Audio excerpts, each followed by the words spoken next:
अजीज दोस्तों नमस्कार। अजीज दोस्तों, पाकिस्तान में जिस तरह से नफरत मज़हब के नाम पे चल पड़ी है, पाकिस्तान पहले हम सोचते थे कि इकोनॉमिकली तबाह है तो टूट जाएगा, फिर सोचते थे बलूचिस्तान और केपी में मामलात ख़राब हैं तो टूट जाएगा। लेकिन ये जो मज़हब के हवाले से जो वहाँ पे जहर फैलता जा रहा है ना, और वो आपस में जो शिया सुन्नी बरेलवी देवबंदी चल पड़ा है ना, उसने पाकिस्तान का सत्यानाश कर लेना है। और उसमें नफ़रत का जहर सबसे ज़्यादा जिस दुकान पे मिलता है वो जाकिर नाइक है। उसको ला के अब पाकिस्तान ने ठोक दी है अपनी मंजी। अजीज़ दोस्तों, उससे पहले एक स्टोरी आपके सामने रखूँगा। एक आदमी था सिराज खान। 1986 में 10 साल की उम्र में वो गलती से पाकिस्तान से इंडिया बॉर्डर क्रॉस कर गया और फिर वहीं रह गया। 10 साल का था, बड़ा हो गया, वहाँ पे इंडियन सिटीज़न बन गया, शादी कर ली इंडियन लड़की से, बच्चे हो गए। लड़की मुसलमान थी इंडियन, उससे फिर बच्चे हो गए और ना अपना मज़हब चेंज किया ना अपना नाम चेंज किया, मुसलमान ही रहा। 2018 में वो प्रॉपर पेपर वर्क के ज़रिए पाकिस्तान आया अपनी फैमिली के पास, अपने भाई बहन वगैरह के पास। वो ये सोच रहा था कि पाकिस्तान एक मुस्लिम देश है, मेरा वहाँ पे वेलकम होगा, मेरे फैमिली वाले मुझे मिस कर रहे होंगे तो मुझे देख के रोएंगे धोएंगे। लेकिन हुआ ये कि इसकी फैमिली ने तो इसको देखते ही कहा कि तू तो काफिर है, तू तो हिंदू है। इसके भाइयों ने कहा कि तुम प्रॉपर्टी में हिस्सा लेने वापस आए हो। इसकी बीवी साजिदा, जो कि इंडियन लड़की थी, वो डार्क कलर था उसका, तो उसको ताने मारे जाते थे। इवन के साजिदा ने बताया कि मेरे साथ वो अपने बर्तन भी शेयर नहीं करते थे, अछूत बना के रखा था हमें। सिराज खान, सॉरी साजिद खान नहीं था, सिराज खान ने फिर पाकिस्तानी मीडिया को इंटरव्यू दिया। उसमें उसने कहा कि हम सुनते हैं कि भारत में मुसलमानों के साथ ज्यादती हो रही है, लेकिन जो नफ़रत और जहर मैंने इधर पाकिस्तान में देखा है ना, भारत में कोई सोच भी नहीं सकता कि ऐसी सिचुएशन है। तो अजीज़ दोस्तों, दूर के ढोल सुहाने, ये जो प्रोपेगेंडा करते हैं ना, मैं बार बार आपको कह चुका हूँ, वापस कह रहा हूँ कि आज आप यूनाइटेड नेशंस के ज़रिए पाकिस्तान इंडिया का बॉर्डर खोल दें और ऐलान कर दें कि यहाँ से जो उधर जाना चाहता है पाकिस्तान वो चला जाए, जो पाकिस्तान से इधर आना चाहता है। एक मुसलमान नहीं जाएगा। अरफा खानम शेरवानी और ये राना अयूब और जुबैर और इनको जो मदर पिदर आज़ादी अय्याशियाँ इंडिया में मिली हैं, ये तस्वर भी नहीं कर सकते। ये अरफा खानम शेरवानी आजकल अपने आकाओं के पैसे पे स्टैनफोर्ड यूनिवर्सिटी में अमेरिका में पढ़ रही है ना, साइकिल पे वहां पे घूम के वीडियो बना रही है ना, वो बुर्का पहन के 15 बच्चे पैदा कर चुकी होती पाकिस्तान में होती तो। एक नहीं जाएगा इधर, पाकिस्तान पूरा खाली हो जाएगा, सब इधर आ जाएंगे, हिंदू छोड़े मुसलमान भी सारे इधर आ जाएंगे। तो ये कहानी है। अजीज दोस्तों, मैं पाकिस्तान के मजहबी मामले पे जाने से पहले आपके सामने पाकिस्तान का एक छोटा सा 3 मिनट का इंट्रोडक्शन रखना चाह रहा हूँ। ये 3 मिनट की वीडियो आप में से ज़्यादातर लोगों ने देखी होगी, लेकिन वापस गौर से देखें कि भारत के फॉरेन मिनिस्टर श्री जयशंकर जी यूनाइटेड नेशंस जनरल असेंबली के फ्लोर पे खड़े होके पाकिस्तान के बारे में क्या बता रहे हैं। The UN is a testimony to the agreed principles and shared objectives of the world order. Respect for international law and commitments are among the foremost in that regard. If we are to ensure global security and stability, then it is essential that those who seek to lead set the right example. Nor can we countenance egregious violations of our basic tenets. Terrorism is antithetical of everything that the world stands for. All its forms of and manifestations must be resolutely opposed. The sanctioning of global terrorists by the United Nations should also not be impeded for political reasons. Madam President, many countries get left behind due to circumstances beyond their control. But some make conscious choices with disastrous consequences. A premier example is our neighbor, Pakistan. Unfortunately, their misdeeds affect others as well, especially the neighborhood. When this polity instills such fanaticism among its people, its GDP can only be measured in terms of radicalization and its exports in the form of terrorism. Today, we see the ills it sought to visit on others consume its own society. It can't blame the world. This is only karma. Madam President, a dysfunctional nation coveting the lands of others must be exposed and must be countered. We heard some bizarre assertions from it at this very forum yesterday. So let me make India's position perfectly clear. Pakistan's cross-border terrorism policy will never succeed, and it can have no expectation of impunity. On the contrary, actions will certainly have consequences. The issue to be resolved between us is now only the vacation of illegally occupied Indian territory by Pakistan, and of course, the abandonment of Pakistan's long-standing attachment to terrorism. Madam President, the global order is inherently pluralistic and diverse. The UN began... Aziz दोस्तों, this is Pakistan for you. Now coming to the point. अजीज दोस्तों, ये लोग जो बैठे हैं ना, ये सैलाब आया ना, तो दरिया के किनारे बैठ के कुरान पढ़ के दुआएं मांग रहे हैं कि सैलाब चला जाए। ये वो बदबख्त कौम है जो अपनी तबाही को खुद दावत देती है। ये कोरोना आया तो दुआओं पे दुआएं कर रहे थे कि या अल्लाह हमारे हिंदुओं को तबाह कर दे, कोरोना सारे हिंदुओं को लग जाए और मुसलमान सारे बच जाएं, लेकिन भीख मांग रहे थे कोरोना की वैक्सीन के लिए पूरी दुनिया का मुसलमान। तो अजीज़ दोस्तों, ये सिचुएशन है। इंटरनली एक तरफ तो ये हिंदुओं को, क्रिश्चियनों को मार रहे हैं, सिखों को, उनकी लड़कियों को अगवा कर रहे हैं। दूसरी तरफ शिया सुन्नी का मसला चल रहा है। ये लब्बैक पाकिस्तान को बर्बाद करने के लिए आखिरी मिसाइल है जो पाकिस्तान आर्मी ने तैयार किया, लेकिन ये मिसाइल अंदरूनी तौर पे फट जाएगा। ये साद है, साद रिजवी, ये खादिम गालवी का बेटा।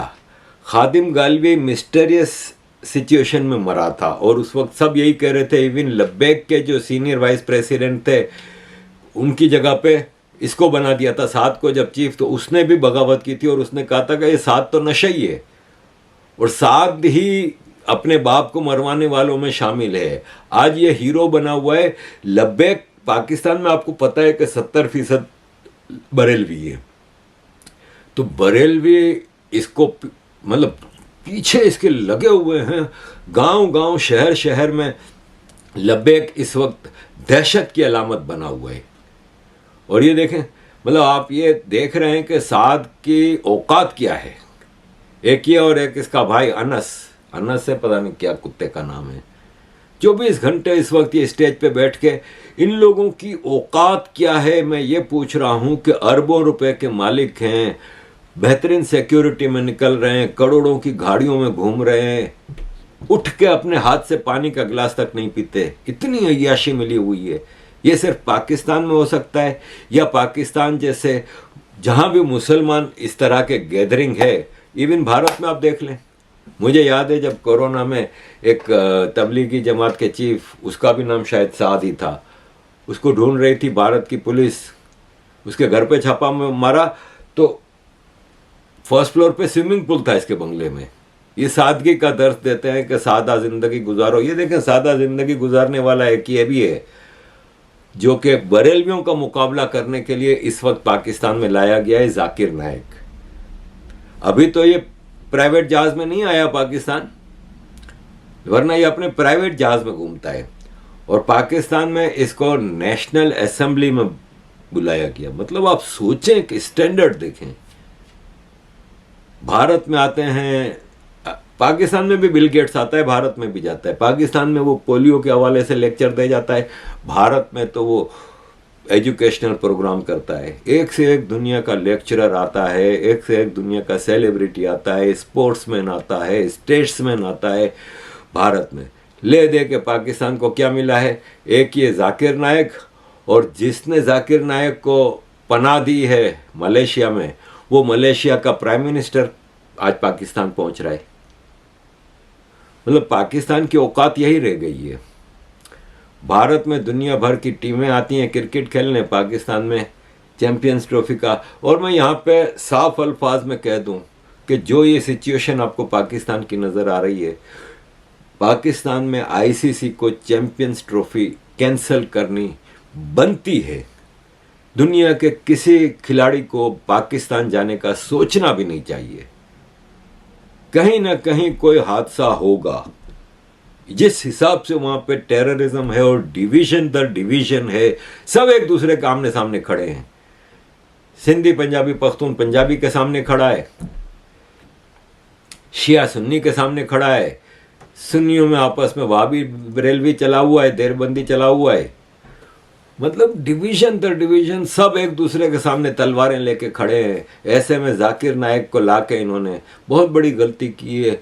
मैं आपको कितनी वीडियोस दिखाऊं, वरना आप कहोगे कि यार हम तुम्हारी वीडियो देखने के लिए भी वो करते हैं, तुम दूसरों की वीडियो लगा देते हो।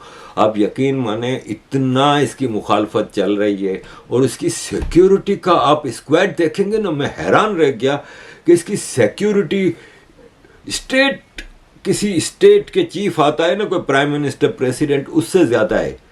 50 गाड़ियां आगे पीछे इसके चल रही थी, पुलिस और आर्मी की। इसको असेंबलियों में लेके जा रहा है। और मौलाना फजलुर रहमान तो जाहिर है पप्पियां जप्पियां करेंगे ही, क्योंकि मौलाना फजलुर रहमान देवबंदी, जाकिर नायक देवबंदी, तो उसका वेलकम भी किया जा रहा है और उसके साथ वो सब किया जा रहा है। ये मामूली मिसाल देख लें कि जमात इस्लामी भी देवबंदी है। अब ये जमात इस्लामी के अमीर हैं जो कह रहे हैं, हाफिज नईमुर रहमान, कराची में जलसा किया। जाहिर है पब्लिक तो आ जाती है गजा के नाम पे। कह रहा है कि गजा में जो हो रहा है हम खामोश रह के तमाशा नहीं देख सकते, हम मिलियन मार्च का ऐलान कर रहे हैं। 1990 में जब सद्दाम हुसैन के ऊपर हमला हुआ ना, 1990 में पहला हमला, तो मुझे याद है कि इसी जमात इस्लामी के अमीर उस वक्त काजी हुसैन अहमद थे, उन्होंने भी मिलियन मार्च का ऐलान किया था। उस वक्त पाकिस्तान में सब लोग उससे ये पूछ रहे थे कि आप मिलियन मार्च तो लगा रहे हो, ये मिलियन मार्च पाकिस्तान में क्या कर लेगा, जंग हमला तो इराक में हो रहा है। तो यही जमात इस्लामी के इस टट्टू से मैं पूछता हूँ, हाफिज नईमुर रहमान से, कि तुम ये जो कराची से मिलियन मार्च निकालने का ऐलान कर रहे हो, उसका गजा वालों को क्या फायदा होगा, उल्टा तुम पाकिस्तान को तबाह कर रहे हो। मैं एक रैली देख रहा था कराची की इस रैली में शियाओं की रैली थी। इन्होंने सैकड़ों दुकानों को आग लगा दी, बसों को आग लगा दी, सिर्फ इसलिए कि लिबनान में क्यों हमला हुआ, क्यों नसरुल्लाह को मार दिया इजराइल ने। अबे जाओ ना, इतनी हिम्मत है तो जाओ, कश्तियां भर भर के जाओ गजा में, लेबनान में जाके इजराइल से लड़ो। इधर क्या कर रहे हो तुम बाबा। तो ये है पाकिस्तान। अजीज दोस्तों, ये इस्लाम का किला है पाकिस्तान। कराची कोरंगी में बाप बेटा बैंक से 10 लाख रुपए कैश निकलवा के बाहर आए। 3 डाकुओं ने उनको लूटने की कोशिश की। इन्होंने स्ट्रगल की थोड़ी, तो फायरिंग कर दी डाकुओं ने। बाप मर गया, बेटा जख्मी हो गया। डाकू भगने लगे तो वो 10 लाख रुपए का थैला है ना, वो उलट गया और पैसे सारे जमीन पे फैल गए। डाकू भाग गए। 3 लाख रुपए डाकू लेके भागे। जो 7 लाख जमीन पे पड़े थे ना, बाप मरा हुआ पड़ा है, बेटा जख्मी पड़ा है, और लोग आके इनकी मदद करने के बजाय वो रुपए लूट के चले गए। आम आदमी, सिविलियन। ये इस वक्त स्टेटस है पाकिस्तान का। ये हसन निसार है ना, जो अपने आप को बहुत बड़ा इंटेलेक्चुअल मानता है, और एक ये भी जाहिर है पैदाइश तो इसी मदरसे की पैदाइश है ना, जहरीला आदमी। लेकिन अभी जो भिखारियों वाला मामला चल रहा है पाकिस्तान में कि सऊदी अरब ने भिखारियों के वाले से तंग आ गया है। इवन इमारात ने 29 गाइडलाइंस इशू किए हैं पाकिस्तानियों के लिए, जो कि टूरिस्ट की हैसियत से भी आते हैं या रेसिडेंट्स हैं, उनको 29 गाइडलाइंस दी हैं। क्योंकि पाकिस्तानी साला किसी के कंट्रोल में आता ही नहीं है। वो दुनिया के किसी कानून को नहीं मानता। जहां मसला आएगा तो वो अपनी शरिया को लेकर आ जाएगा कि शरिया में तो ऐसा नहीं है। ये शरिया को भी ऐसे मोड़ तोड़ के पेश करते हैं कि शरिया में जाहिर है काफिर को लूटना हराम नहीं है, हलाल है।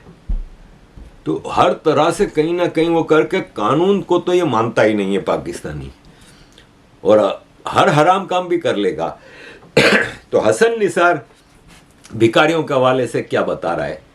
हसन साहब, अखबारी खबर के मुताबिक सऊदी अरब ने हज और उम्रे के वीज़े पर आने वाले पाकिस्तानी भिखारियों की बढ़ती हुई तादाद पर शदीद तशवीश का इजहार किया है। सऊदी वजारत मजहबी अमूर ने पाकिस्तान की वजारत मजहबी अमूर को इंतबाह जारी किया कि पाकिस्तान लाजमी भिखारियों को उम्रा वीज़े पर खलीजी मुल्क दाखिल होने से रोकने के लिए कार्रवाई करे।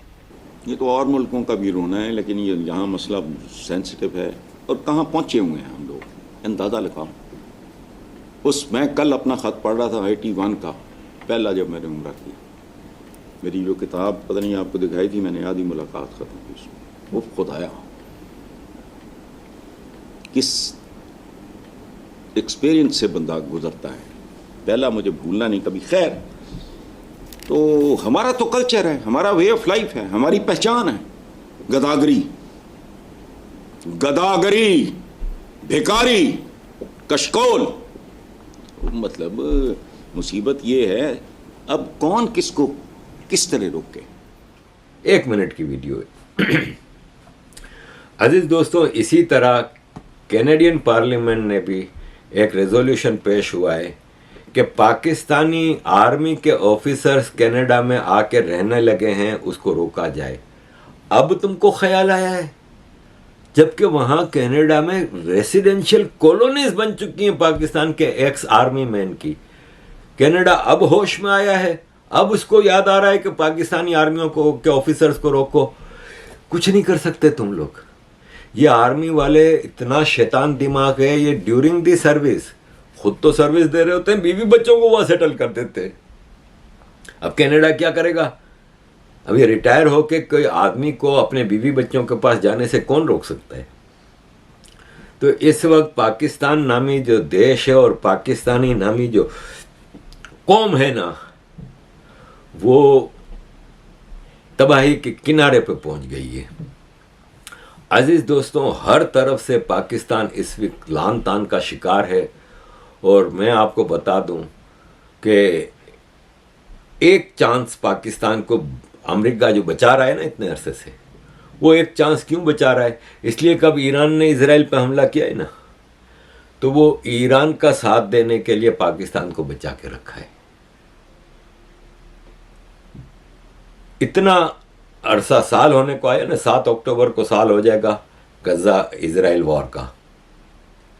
आपने कहीं एक बयान किसी पाकिस्तान आर्मी वाले से सुना है, आसिम मुनीर हो या कोई और जनरल हो, जिसने इजराइल को कंडेम किया हो? कंफर्म्ड रिपोर्ट्स मौजूद हैं कि पाकिस्तान आर्मी का इजराइल के साथ बैकडोर पे कॉन्ट्रैक्ट है थ्रू अमेरिका। और अमेरिका पाकिस्तान को बचा ही इसलिए रहा था कि जब वार बढ़ेगी, जो कि अब नज़र आ रहा है कि बढ़ रही है, और अब ईरान इजराइल डायरेक्ट टाकरा होगा और इजराइल का टारगेट ईरान के न्यूक्लियर प्रोग्राम होगा, पाकिस्तान बिल्कुल मदद करेगा इजराइल की। तो अजीज़ दोस्तों, लेट्स सी, हमारी मंजिल करीब आ रही है होपफुली कि ईरान के बाद शायद फिर ईरान एक बार लिबरल हो जाएगा ये थोड़ी है कि ईरान पे कोई अमेरिका या इजराइल कब्जा कर लेगा। ईरान से ये खामेनाई और इनके जो मौलवियों का जो सफाया हो जाए और ईरान वापस लिबरल देश बन जाए, जो कि पहले भी अमेरिका के साथ पार्टनर था, तो फिर शायद और इंडिया से मामला सेटल हो जाएं, जो कि होपफुली नई एडमिनिस्ट्रेशन अमेरिका में जो आएगी जनवरी में उसके साथ, तो फिर पाकिस्तान की शायद ज़रूरत नहीं रहेगी। अजीज़ दोस्तों, होपफुली सिंधी बलोच पख्तून की आज़ादी करीब है। थैंक यू वेरी मच अजीज़ दोस्तों for all your support. Kindly keep supporting.